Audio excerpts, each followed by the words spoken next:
Death and Salvation by Dan Sheehan. Eventually, all mortal beings must face their end. For humans, death is a grim cloud on the horizon. For elves, death is a long, distant appointment. For goblins, death is just the cost of admission. Multiple societies have independently developed idioms to this effect. Citizens of Old Benalia once said that something arrived like death to a goblin as a way of describing a sudden, inevitable consequence of poor choices. Dwarven comedies often marked the end of the second act with the sudden death of a goblin supporting character. In contrast, there is a single goblin idiom that pertains to death. Spoken in the wake of a loss, its many interpretations roughly translate to, "Not me, not today." It wasn't that goblins wanted to die. It was just that all the things they did want involved a much higher than usual chance of accidental death. Goblins loved nothing more than explosions, open flames, and steep drops. A goblin that lives without risk is seen to have hardly lived at all. Given their lifestyle, Dominaria's goblin population persisted on a wave of sheer luck. And no goblin had been luckier than Squee. Granted immortality during his time as a cabin boy aboard the skyship Weatherlight, Squee had helped some of Dominaria's greatest heroes repel invading Phyrexian forces nearly 400 years ago. He'd spent the time since becoming simultaneously the oldest and most frequently killed goblin in Dominarian history. Each day he drew breath, he defied the expectations of others. And so, it made sense to him that he now found himself a king. A century ago, during his travels, Squee had come across a nearly disbanded goblin clan living in a deep cave system. He'd fallen on hard times, finding themselves far displaced from their home and under the rule of a vile warlord. Squee hated seeing his fellow goblins forced to live under such a cruel creature, so he challenged the tyrant. He used an old warrior's trick he'd picked up a few decades prior during a brief stint in as an Otarian pit fighter, letting himself be repeatedly killed until his opponent fainted from exhaustion. The stress of hitting the same goblin with a hammer for 2 hours caused the warlord's heart to fail, and Squee was declared the new king. The years since had been, by goblin standards, a time of immeasurable peace and progress. Squee's throne sat on the mountain's highest platform, overlooking the bustle below. He sat with an old memento in his left hand, an oddly shaped sphere with intricate red patterns painted across its pristine ivory surface. It was his only memento of his time on the Weatherlight. He'd gone to great lengths and many deaths to retrieve it, and sometimes he could swear it still felt warm. He needed its luck today more than ever.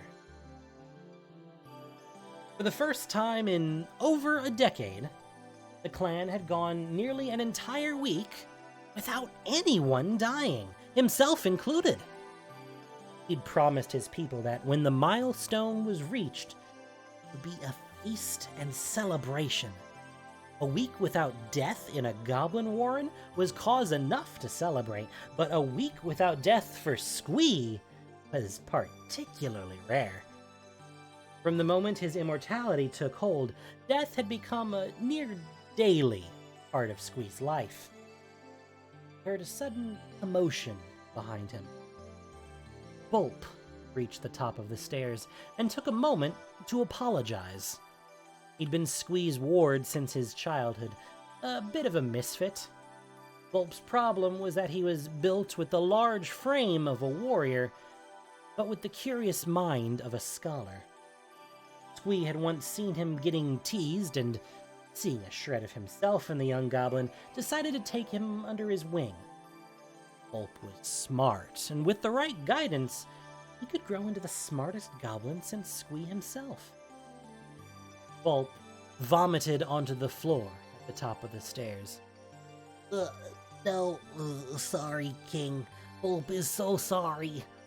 Bulp had a huge breakfast today, and then Bulp tried to run up all the stairs to give King his important news. Bulp talked about this.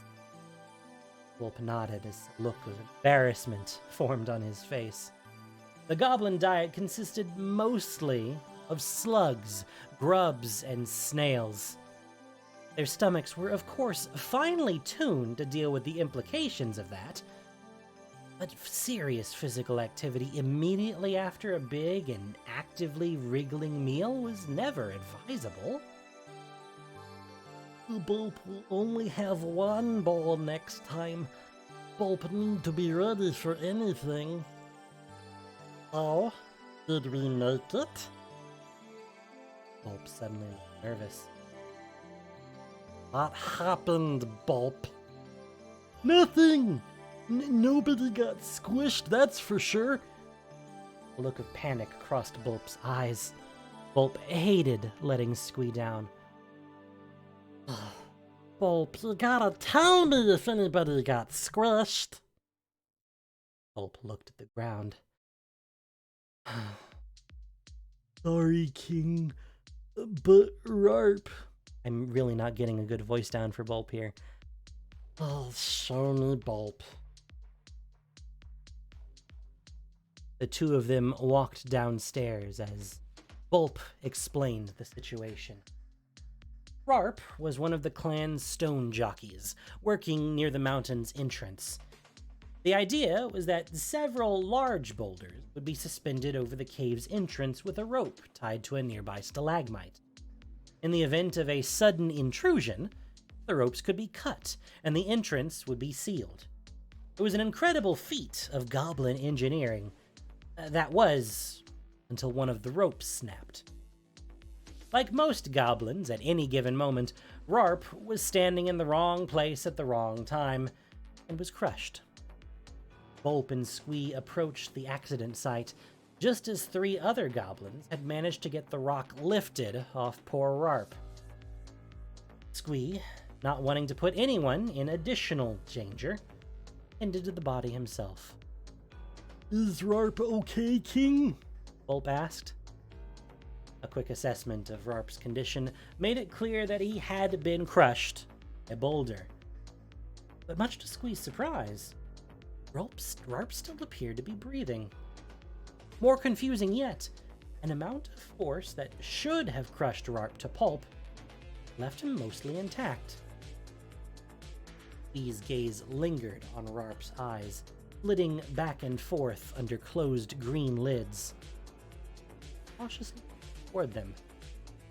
Rarp's eyes shot open, and Squee's stomach dropped as a thick black oil began leaking from them. Unnaturally viscous, the oil poured down Rarp's dented cheeks and began to pool under his head.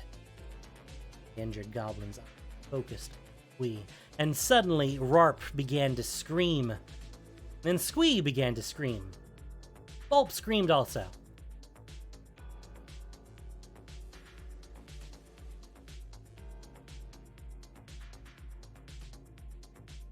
Squee and Bulp carried Rarp's sheet-wrapped body back up the stairs to Squee's private chambers. Careful not to touch any of the oil that leaked from the body's head, they dropped Rarp onto the ground to examine him more closely. Each tear in his flesh that the boulder left behind revealed more of the black oil. Beneath a particularly large wound, a glistening black metal cable protruded. We had seen this before, a long time ago. Rarp was a sleeper agent, a creature kidnapped by Phyrexians and augmented with metal and magic. This was the first step in what the Phyrexians called completion. In their completed state, Phyrexians lost all but a passing resemblance to their former selves and embraced a life of perfection through the rejection of their flesh. After he was made immortal, he was left in the hands of Ertai, a completed former crewmate whose intellect was only matched by his sociopathy. Ertai had killed Squee repeatedly out of little more than spite and curiosity. While Squee had eventually managed to incinerate him, it had only been due to a happy accident. Freeing as it had been to defeat Ertai, we didn't look upon those memories fondly. How did Rarp survive, King? Is he like you? No, Bulp. Rarp is not like me. Something bad happened to him.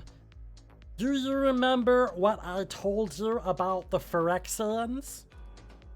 Yeah, the king fought off an army of monsters. King sent them back where they came from. We had taken some liberties with the tale as payback for his omission from most Dominarian legends. Well, it looks like they're going to try and take our world away again. We felt a wave of guilt as we watched fear grow in Bulp's eyes. But King is gonna kick their butts again, right? I'm gonna try, Bulp, but I need you to help. The sudden recognition that his king needed him straightened Bulp's posture. He puffed out his chest and did everything he could to seem like he'd never known fear. Bulp will do whatever Bulp has gotta do. Well, that's good, because I need you to go to the surface and find help. I get to go outside? Bulp yelped in surprise.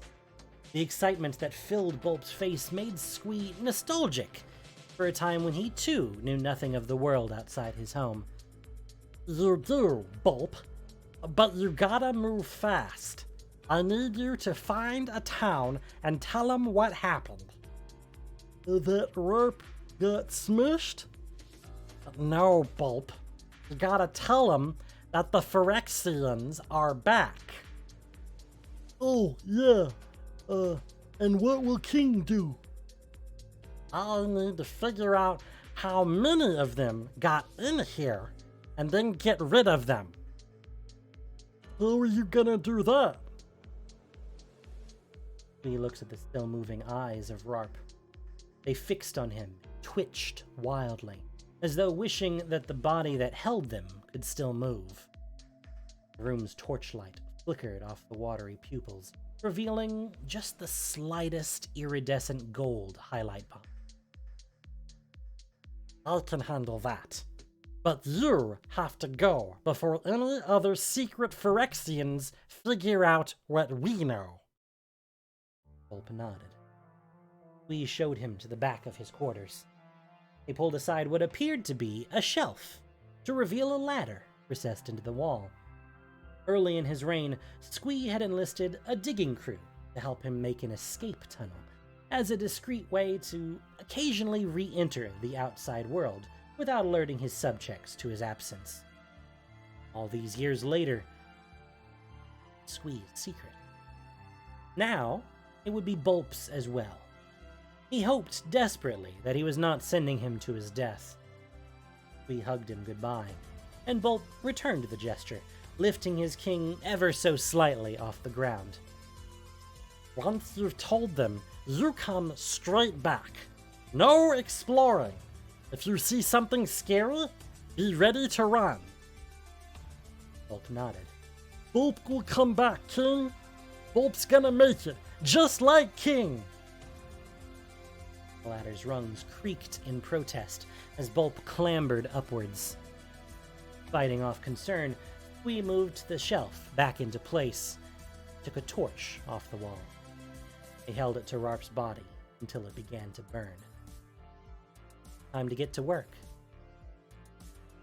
Yes, even Squee becomes competent after 400 years.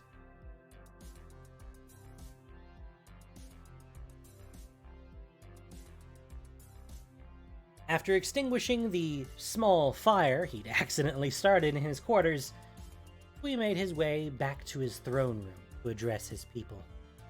He stepped out onto the throne platform and whistled as loud as he could, and the room began to fall silent.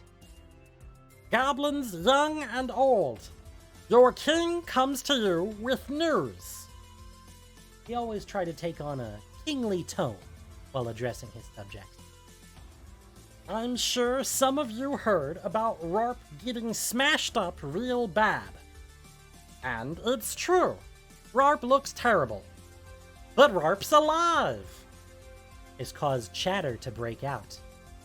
Do not ask any more questions about Rarp. Tonight, we get to celebrate a week of nobody dying in our mountain. There was an expectant silence. And also, I'm gonna make my hot slug porridge. The room erupted into cheers. We sent for Spurna, head of the Ember Mages.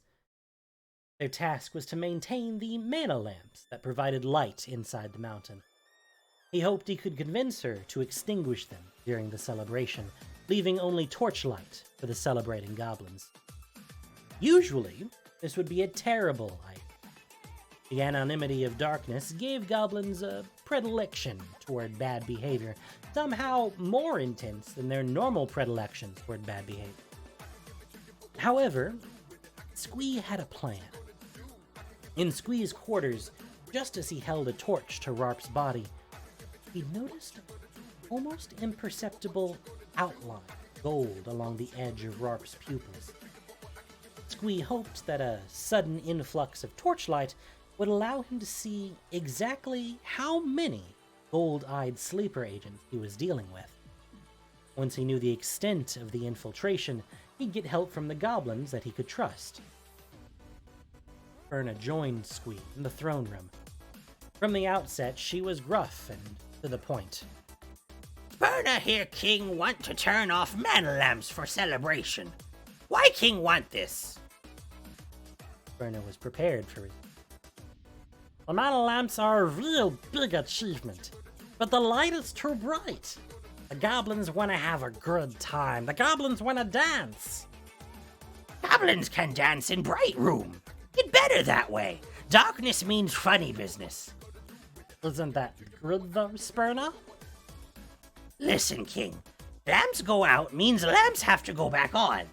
If too much mana gets channeled through the lamps, or gets channeled too quickly, lamps explode. Whole mountain explode. It not worth the risk. We made a mental note that, if he got through this, he should revisit the fact that the entire mountain was lit with high-powered explosives. I get that. Nobody likes when a mountain explodes. But as king, I have to order you to extinguish the lamps. And Well, King, remember, you asked for this. she held out her hands, closed her eyes, and focused. We looked toward the main atrium to see if the light had dimmed, but it remained the same. Confused, he turned back to Spurna and felt a hot jolt of pain in his gut. Spurna's arm had twisted and reformed into a heated metal spike. With an unnatural strength, Spurna hoisted him into the air. He felt his blood pouring out of him as she walked him across the throne room to the overlook. She smiled an unnatural smile as she thrust him forward, sending him plummeting to the ground, to the mountain's stone floor.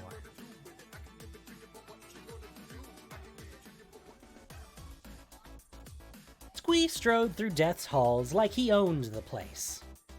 Each time he died, it was the same. He found himself in a large, ornate, empty palace.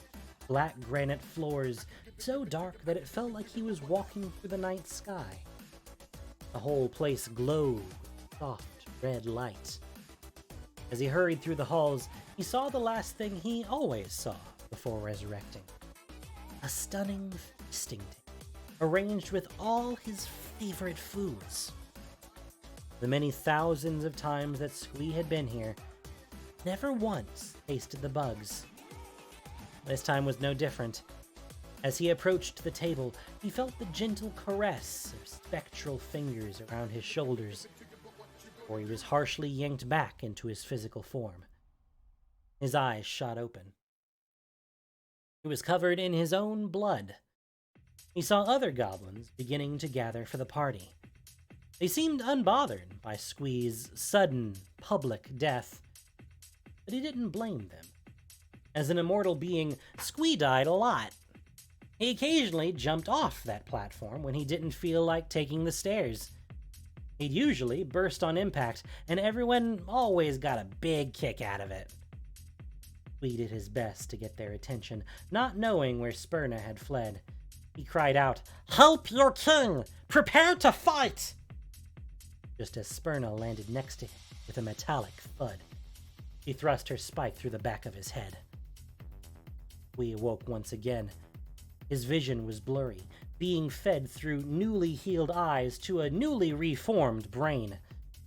As it came into focus, he saw the entire clan standing in a perfect circle around the two of them, watching silently. Spurna stalked him, prey. Enjoying the audience, she slowly pressed her spiked arm toward his chest, pinning him to the floor. With a sickly, unnatural smile, she snapped her fingers. The mana lamps were out. Only distant torchlight flickered now, and with horror, Squee saw that every set of eyes that surrounded him was ringed with a pale gold. Choked. Spurna wound up to stab him again, when suddenly she was knocked wildly off her feet. She spun and landed on the ground, looking angrily at her assailant. "Bulp! Bulp!" we yelled, never happier to have been disobeyed. Bulp turned and offered a hand to help him off the ground. "We'll have to get out of here, Bulp! It's not safe! Can't you see there?" We felt a horrible, burning sensation. As he looked at his hand, he saw that his flesh was rotting away. The rot spread from his fingers down to his wrists. He fell back to the ground as his arm tore free from his body. The flesh-eating necrotic spell did its vile work, and he watched in horror as Bulp's body flickered. The glamour that had been concealing his true form faded, and standing where Bulp had once been was a tall and unnaturally pale man. Pale blonde hair. His eyes wept oil and black cable intricately woven into the flesh of his face. Each of his arms split at the elbow, giving him 2 additional 3-fingered hands. Airtight spiked Phyrexian armor gleamed in the torchlight as the rot reached Squee's chest. We tried to get, but instead tasted only the grime of his own decay, for once again seeing. When his body reformed, Airtie was there waiting. Squee was surrounded by his own former subjects. They sat completely still in a complacent silence. Airtie paced toward. It's been a long time. "I thought I killed you." Airtie laughed. You, of all people, should know that death can be a temporary. But it's true, Squee. You got the jump on me, and for several 100 years, I went into the dark. That might have been the end of it if Shealdred founded me. "She old who?" Airtie shook his head with a smirk. You know, with Dominaria on the verge of completion, I have a lot more compassion than stupidity. Plus, you're much more eloquent than when we last. You could nearly pass for a child. The totality of the situation started to dawn on Squee.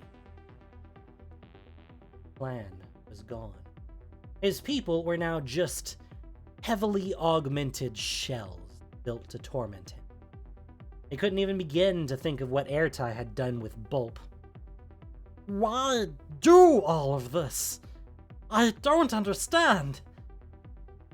Airtie leaned down to meet Squee's eyes with an icy gaze. Maybe I just like you. Maybe I got jealous watching those Weatherlight buffoons fawn over your idiotic antics. Or maybe 'cause you killed me. Airtie's smile returned. Or maybe I came here to make an unkillable goblin beg for death, to teach you of true pain, so that when I relieve you of it,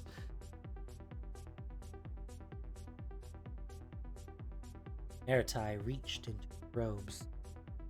But as far as the official logs are concerned, I was tasked with retrieving and safely concealing this. We patted his robes in disbelief as Airtie pulled out his toy. You love this bauble so much, and yet I'd wager you know as little about it as we do. Startlingly little to be read about the Salvation Sphere. All I've managed to discern is that it's older than the plane itself. But I know two things for sure. First, it was part of the legacy, which means it must be dealt with. Second, it seems to always find its way back to you, which means you must be dealt with. Sighed. You said it yourself, Airtie. You can't kill me. Airtie playfully tossed the toy from one hand to another. He motioned to the goblin sleeper agents and pointed towards Squee. They started to advance him. Oh, Squee, I don't need to kill you. I just need to remind your flesh of it. Goblins grabbed hold of Squee's arms to restrain him. Their bodies split open and revealed metal and black cable. They began to change in shape, contorting wildly, several of them connected to each other, their new forms joining together to create a machine like anything Squee had ever seen. One's hand split open to reveal a needle. Before Squee could scream, it pierced his flesh, and his limbs grew heavy. One of the goblins had become a table, and Squee was shifted onto it. As he drifted off to sleep, he hoped that they weren't making him into a table too.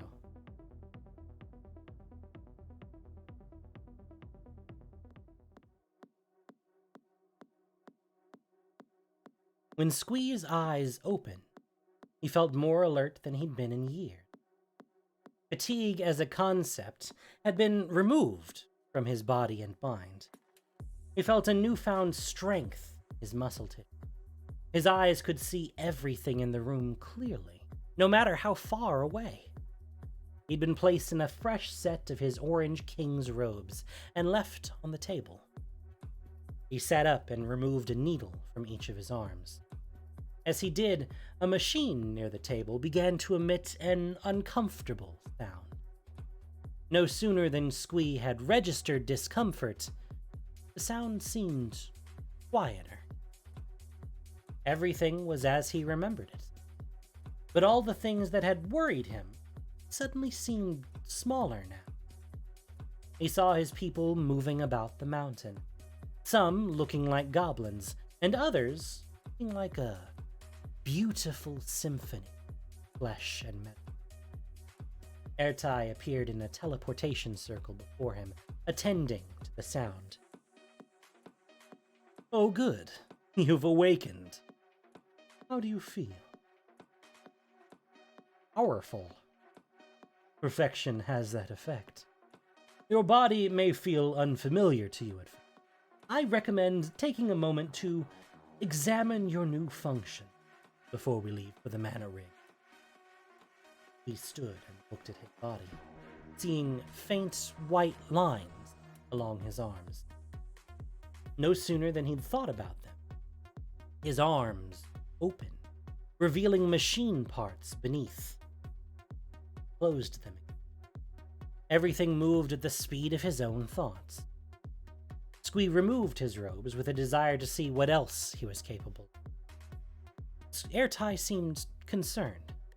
Actually, Squee, even in our perfect forms, we still elect to wear our clothing. I thought perhaps you had given me armor. I had assumed we'd get you some upon our...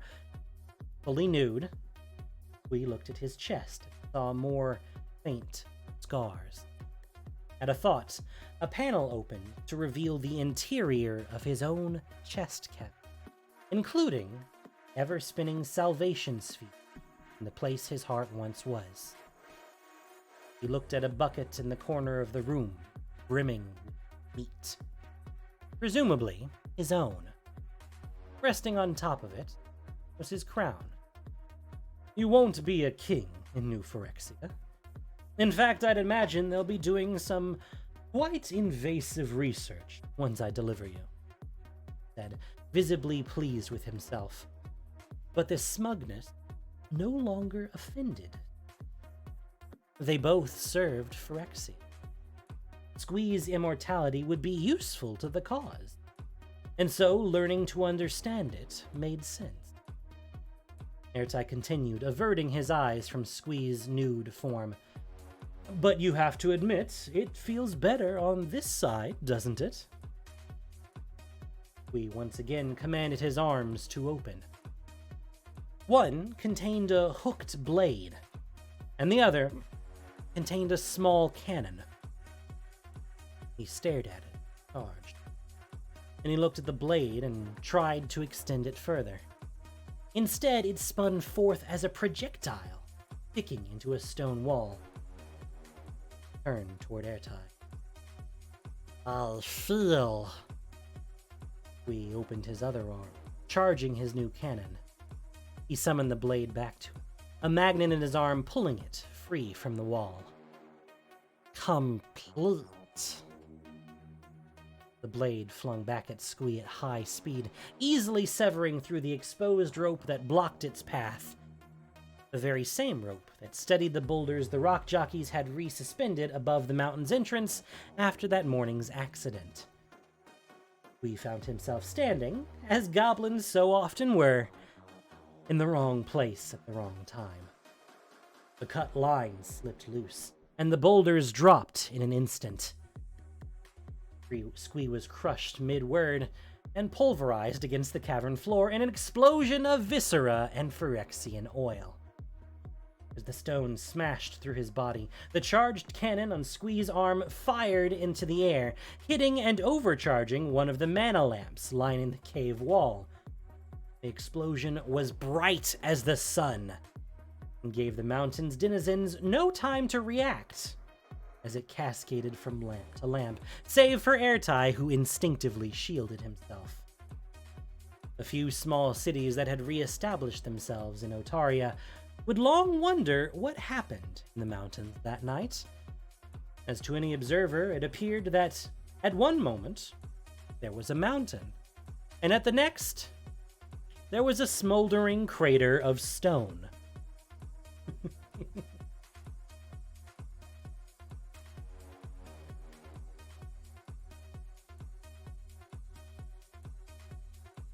Death had never felt like it.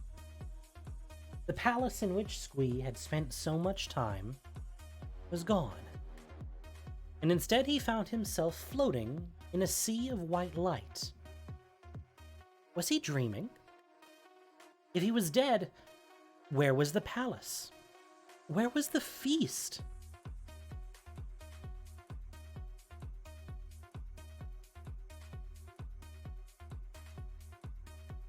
Squee, it's time we talked. We heard the voice all around him. Suddenly, an astral shape floated free from his chest and bobbed just in front of his face, floating in the light. It was his toy, but not as he'd ever seen it. At first, it seemed to be floating in the light, just as he was, but its clean white surface, so similar in shade to the light itself, faded away, leaving only the ornate marking. They glowed, suspended in the air, and expanded to fill the space, leaving Squee overwhelmed, his own lack of comprehension. His toy's markings had always resembled a face, not unlike that of an owl or imp.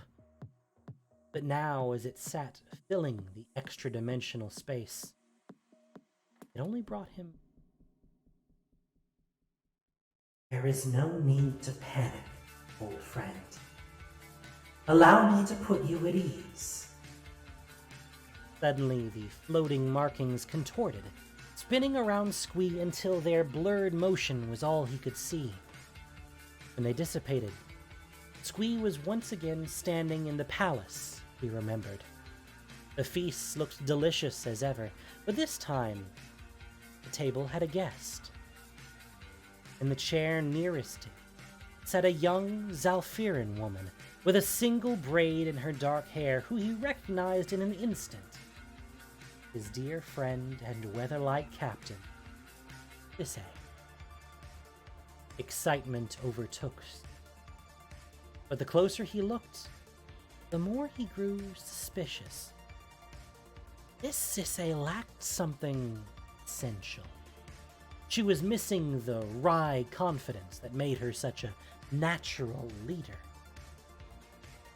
I've taken on a form that you would find more palatable.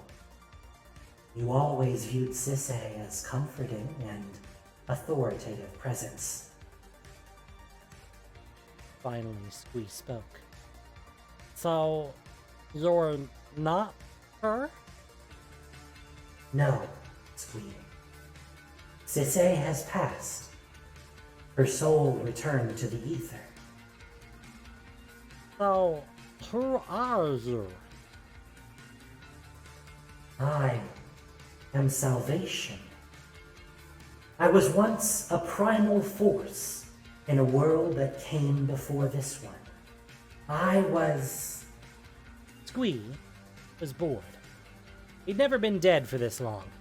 How did I get here? That is more complicated. Yawgmoth's spell was intended to endlessly rebuild your body with little regard for its effect on your soul. However, long before your immortality, I'd chosen you as a worthy recipient of my boon. I protected you from all that would threaten the purity of your soul. The resulting mixture placed you in a loop. Each time you died, your body would be repaired as Yawgmoth willed. Your soul was trapped in this extra-dimensional space and returned to your new body before it ever had a chance to move on. Even after... Sorry, I gotta be more clear when I'm asking big questions. How did I get here, specifically? So, Salvation smiled. you're as ever.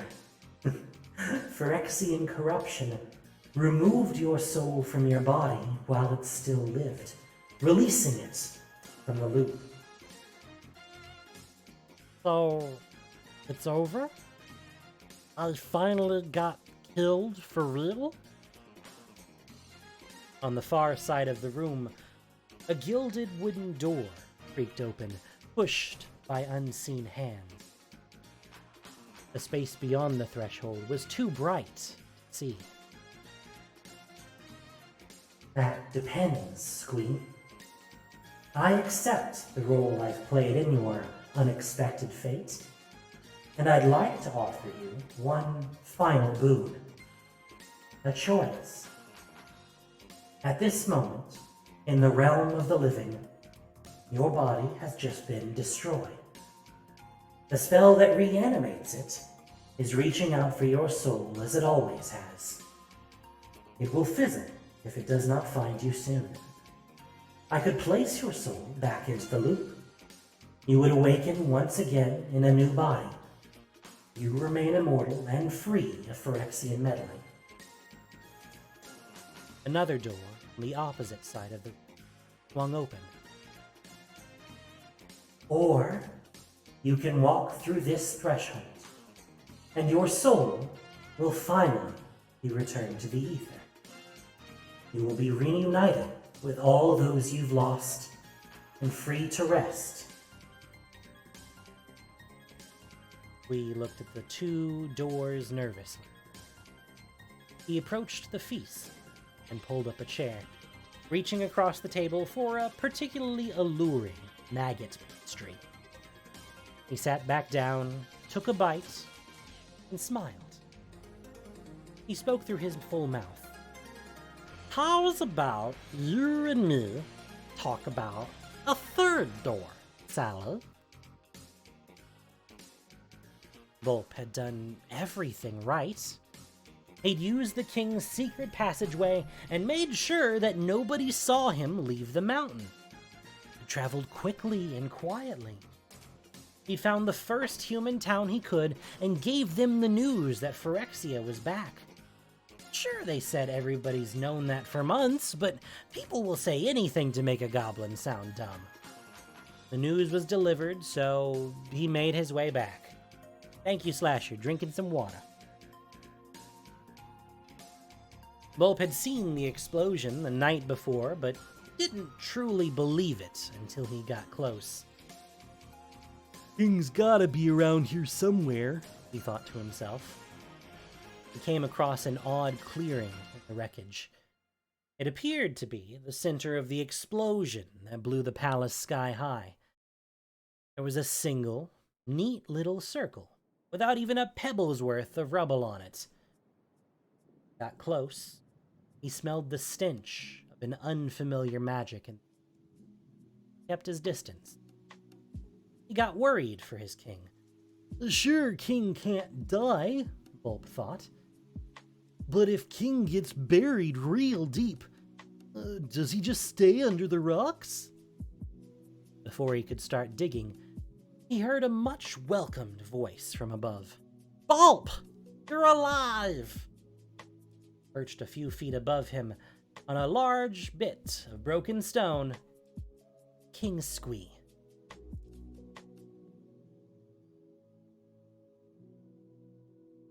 What do you have in mind? Salvation asked Squee. Squee took another bite of his maggot turnover. I don't want to sound ungrateful, but before I became immortal, I never died once. And ever since it happened, I can't seem to stop. I was one of the smartest goblins in the whole world before I got changed. I went on a big adventure and helped save everybody. No matter what anybody says, I was important. But the only part of me that anybody cares about now is the thing I got by accident. Well, I'm nobody's accident. I'm my own accident. We swallowed his bite of pastry. I want to go back, Sally. But I only want one more. I want a chance to last as long as I can. A chance to blow something up. Think I'm dead for a minute, realize I'm not, and then cry laughing. Salvation nodded.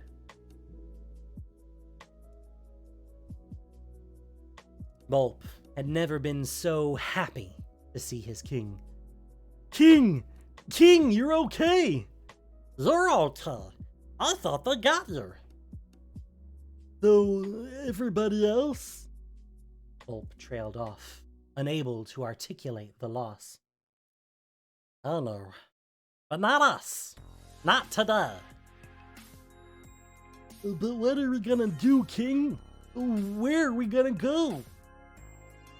If Phyrexia's back, Well, then it's up to smart goblins like us to kick their butts and settle the score. Bulb's eyes went wide. Do you think we can? Squee clapped his hand onto Bulb's shoulder in a gesture that would have seemed fatherly, were Bulb not a full head taller than him.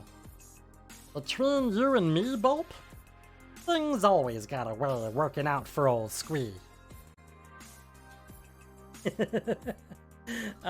Squee, I love you, you goblin dum-dum.